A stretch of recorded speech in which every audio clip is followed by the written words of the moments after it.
fait tous les 3 ans donc, des congrès en extérieur de métropole.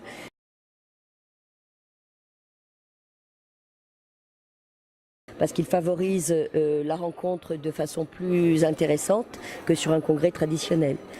Donc nous avons choisi cette fois-ci la Guadeloupe, nous y étions déjà allés en 98, parce que nous souhaitions retourner donc dans un département français, que cette île est magnifique, que nous y avons eu un accueil extraordinaire, également donc par le comité de tourisme des îles de Guadeloupe, et en plus nous y avons trouvé le lieu idéal pour organiser notre congrès dans le concept que nous avons créé. Alors il y avait aussi en balance l'Afrique du Sud. Qu'est-ce qui a fait la différence entre les deux destinations?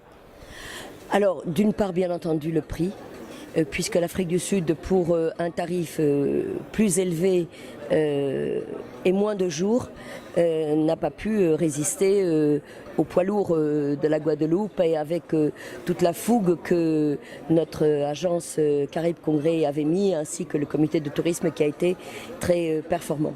J'imagine que vous aviez aussi une demande de la part des gestionnaires adhérents pour des destinations de ce type. Après la Martinique qui a été un franc succès, la Guadeloupe était une destination idéale pour eux.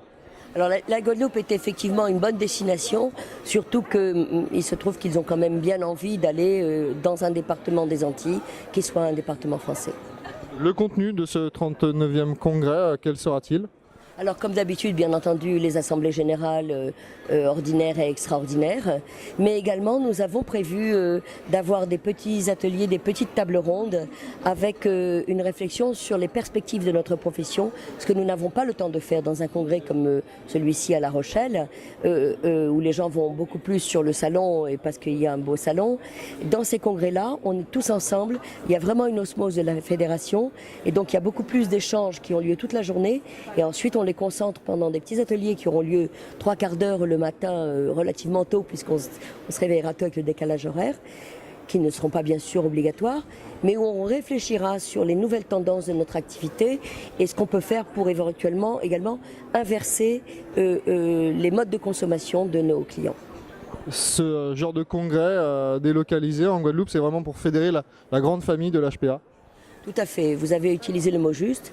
La grande famille de l'HPA qui n'est pas uniquement les gestionnaires de camping, mais également tous les fournisseurs qui tout au long de l'année font des recherches importantes pour innover, pour nous accompagner dans notre démarche, pour également nous aider dans la réflexion sur les attentes de la clientèle et pour faire en sorte que nos établissements soient de plus en plus compétitifs dans le monde du tourisme et de meilleure qualité.